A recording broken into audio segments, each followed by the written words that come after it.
From widespread destruction to one of the largest refugee crises in the world, consequences of the war in Ukraine have reverberated globally. Today, we're going to delve into the 2022 events from the ongoing conflict between Russia and Ukraine. I'm Griffin Johnson, the Armchair Historian, and this is the War in Ukraine 2022. Our historical strategy game, Fire and Maneuver, has left early access and is available now. Check it out with the link below. In order to understand the origins of the war, it is crucial to examine the events that triggered the Ukrainian-Russian crisis, starting with the annexation of Crimea and the outbreak of hostilities in Donbass. In early 2014, the Euromaidan protests led to the ousting of Ukraine's pro-Russian president, Viktor Yanukovych. Soon after, Yanukovych fled to Russia. A wave of pro-Russian unrest erupted in eastern and southern Ukraine. Simultaneously, unmarked Russian troops, which had already been stationed in military bases within Crimea, took control of government buildings, strategic sites, and infrastructure. In March, Moscow would hold a highly contentious referendum which led to Crimea being annexed by Russia. The results of this referendum were not recognized by the international community. Soon after, armed pro-Russian separatists seized government buildings in Donbass and proclaimed the Donetsk and Luhansk People's Republics. The separatists received considerable covert support from Russia, and Ukrainian attempts to fully retake the separatist-held areas were unsuccessful. The fighting would continue in 2015, especially around Donetsk, Luhansk, and Mariupol, with the separatists intent on gaining control of the oblasts. Still, the front lines would soon become largely static.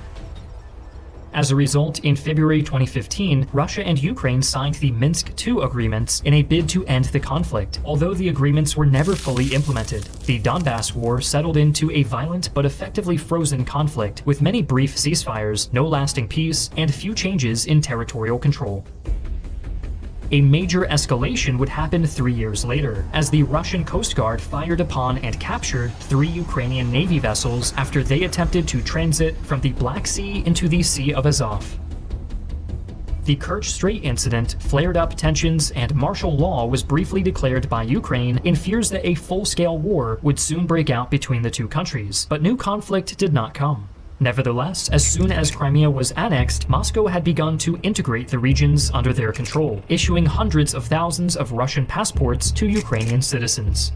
This violent status quo continued for years until the beginning of 2021, when Russia built up a large military presence near its border with Ukraine, including from neighboring Belarus. The Kremlin denied any ill will regarding these troop concentrations, stating that they were in the area to perform military exercises. Nonetheless, Russian President Vladimir Putin accused Ukraine of infringing on the rights of Russian speakers and used Ukrainian collaboration with the Germans in the Second World War to accuse some in the Kyiv government of supporting neo-Nazis. Putin argued that Ukraine never had a tradition of genuine statehood, rather that Lenin had created it by carving a Soviet republic out of Russian imperial land, and that Stalin and Khrushchev expanded Ukraine after the Second World War.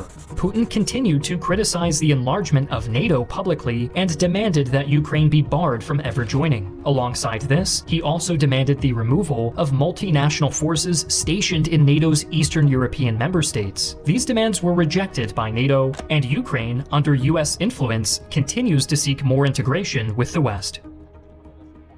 Creating an objective documentary on current events can be a daunting task for creators who want to convey the facts without any sort of bias towards one side or the other. Thanks to the sponsor of today's video, Ground News, we didn't need to spend hours skimming through headlines and copy looking for impartial coverage in researching for this video. Ground News is a website and app that combines articles from thousands of local and national outlets in one place, so readers can see the full picture by giving you a quick visual breakdown of the news outlets doing the reporting, including their political bias, how factual the source is, what entities own the source, and which countries are covering the story. For example, if we look up the Ukraine war topic on Ground News website, we can see all of the articles published in the last 3 months. And if we take a look at this article on the leaked Pentagon documents, we can see there's 33 other sources reporting on it, with 6 leaning left, 7 leaning right, and 5 leaning center. From here we can read and compare all the headlines reporting on this story to see how language plays a factor in shaping our understanding of an event, and even click in to read the article from its original source to dive deeper. Check out the article at ground.news/armchair, and if you support the mission and want to support our channel, sign up for free or subscribe for unlimited access to stay fully informed on breaking news, compare coverage, and avoid media bias.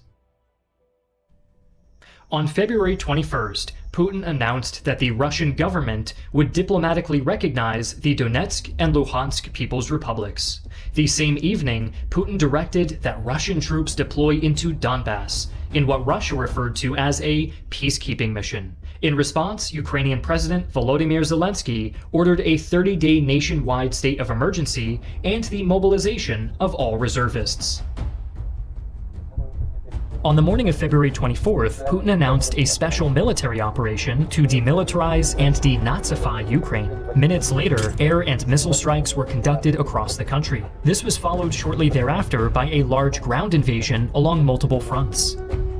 Zelensky declared martial law and a general mobilization of all male Ukrainian citizens between 18 and 60 who were banned from leaving the country.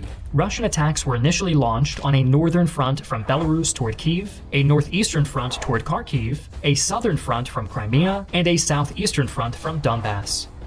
Many expected the invasion to be a short affair that would go in Russia's favor, with even the Americans offering Zelensky evacuation, but the Ukrainians resisted. The northern front, which was supposed to be a dash to Kyiv to topple the government, stalled after initial gains. A daring airborne assault to capture the Antonov airport also failed after the damaging of the ensuing battle, which the Russians won, rendered the airport inoperable. The Russians would be halted at the suburbs of Kyiv during the month-long battles of Irpin, Hostomel, and Bucha. Russian logistical issues were evidently seen, as their columns stretched for kilometers in a traffic jam. The Ukrainian military quickly took advantage of this vulnerability, ambushing Russian vehicles and further worsening their supply situation. By April, Russian command had realized that their offensive had run out of steam and decided to withdraw from the Kyiv front to redeploy elsewhere. Ukrainians later discovered that a number of civilians were executed in Bucha when Russian forces left the area. Russian fortunes were different in the south, with the recapture of the North Crimean Canal on the day the invasion started. The canal, which had previously supplied 85% of Crimea's drinking and irrigation water, was blocked by Ukraine after its Russian annexation. As such, its capture represented an important objective for Moscow. 2 days later, the siege of Mariupol began as the Russian army linked east with the separatist-held Donbass. Russian forces would also alarm the international community by attacking the Zaporizhia nuclear power plant, stoking fears of a potential nuclear catastrophe. At the time of making this video, the power plant remains under Russian control. Russian troops would also attack from Crimea toward the west, with many theorizing that Russia wanted to push to Odessa and link up with the pro-Russian separatist region of Transnistria in Moldova. It was on this front that the first major Ukrainian city, Kherson, fell to the Russian army. The fall of Kherson was accompanied by the capture of Antonovsky Bridge. Holding this strategic crossing over the Dnieper River would allow Russian forces to attack the important junction city of Mykolaiv. The Russians attempted to take the city but were repelled, stopping their advance toward Odessa. In the east, the Russian army attempted to capture Ukraine's second largest city, Kharkiv. While Kharkiv is less than 35 kilometers from the Russian border, the Ukrainians put up strong resistance. Subsequently, the city was continuously bombarded and shelled as Russian forces tried to surround the city. Although they had some success, especially toward the southeast with the taking of Izium, the Russian push toward Kharkiv ultimately petered out. Amid the heightened shelling of Kharkiv on March 31st, a helicopter strike took place against an oil supply depot inside Russia in the city of Belgorod, noteworthy as it happened on the other side of the border. The Kremlin was quick to blame Kyiv, while Ukraine denied responsibility. Advance from the Donbass was slower in comparison to the other fronts, as the region had already been the setting of battles since 2014. As a result, Ukrainian troops there were already well entrenched. Meanwhile, the siege of Mariupol was underway. The battle included troops from the regular Russian army, as well as the Donetsk People's Republic militia. The urban warfare for control of the city was slow and bloody. In an official statement, the United Nations confirmed the deaths of 1,348 civilians in Mariupol, but warned that the true death toll was likely higher. The UN also reported that 90% of the city's residential buildings had been damaged or destroyed. The city's defenders were eventually cornered into the Azovstal Steelworks, a maze of a metallurgical facility that served as a well-defensible position. As a result, on April 21st, Putin ordered Russian troops not to storm it, opting to blockade it instead. The Russians did continue to shell the steelworks, with heavy airstrikes on the 27th and 28th of April. The humanitarian crisis in the city was becoming increasingly dire, and after a visit by the UN Security General to Moscow, the United Nations and the Red Cross started to run evacuations throughout a humanitarian corridor. Many civilians were still trapped in the steelworks, although they would continue to be pulled out during the following days. By May 7th, the Ukrainian government reported that all of the civilians in the steel plant had been evacuated. With many heavily injured and low on ammunition, food, and supplies, the remaining defenders surrendered by the 20th. 6 days later, Russia reopened the port of Mariupol to commercial vessels following mine removal.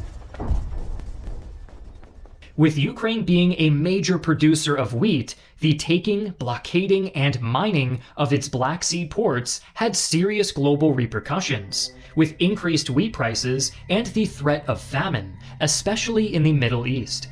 As a result, the Black Sea theater has also been significant. The Russian Navy drew first blood, taking control of Snake Island after their cruiser, Moskva, bombarded it. Russia has an overwhelming advantage at sea, which became even more pronounced once the Ukrainian Navy scuttled its flagship, the frigate Hetman Sahayadechny. Despite this, Ukraine managed to somewhat even the odds by sinking the Moskva with 2 Neptune anti-ship cruise missiles. However, the Kremlin denies this, claiming that it was a munition explosion caused by a fire. Eventually, Moscow and Kyiv would reach an agreement brokered by the UN and Turkey, aiming to resume grain exports. After the retreat from Kyiv, the Russian military concentrated their efforts on the south and the east. Although they managed some advances, the Ukrainian military managed to hold the line for the most part. On the 6th of September, prompted by the wave of military aid from the west, Ukraine launched a surprise counteroffensive in Kharkiv, which successfully cleared the surrounding areas and eliminated any risk of losing the city. 15 days later, Putin announced partial mobilization, which was followed by an exodus of young Russian men from the country. In late September, Moscow would organize referendums in the Donetsk, Kherson, Luhansk, and Zaporizhia oblasts, and hurriedly proclaimed their annexations to the Russian Federation. These oblasts were not completely occupied by Russian forces, and the majority of the international community do not recognize the claims of the annexation. At the same time, the Ukrainian military was conducting an offensive in the south. Although it would take them months, the Ukrainians managed to disrupt Russian supply lines to the point that it made their positions on the western bank of the Dnieper untenable. This was worsened by an attack on the Kerch Strait Bridge, which was a crucial supply line. After repeated attacks and being forced back, the Russian military decided to retreat from the provincial capital back to the eastern bank, successfully completing an orderly withdrawal. In the wake of the success of the Kherson offensive, the war had shifted back to the Donbass, where Wagner Group mercenaries have been involved in intense fighting to capture Bakhmut. This stage of the war has been characterized by brutal fighting with little forward movement for either side. With sites of trenches and a pronounced no man's land, some have called this phase reminiscent of the First World War. A first among our videos, the conflict in Ukraine remains ongoing at the time of release. While today the front lines have become much more static than last year, now that the snow has thawed, new offensives have introduced some semblance of movement to the front once more, as Ukraine receives an increasing amount of military aid from the West. Join us next year for the 2023 recap of the war in Ukraine.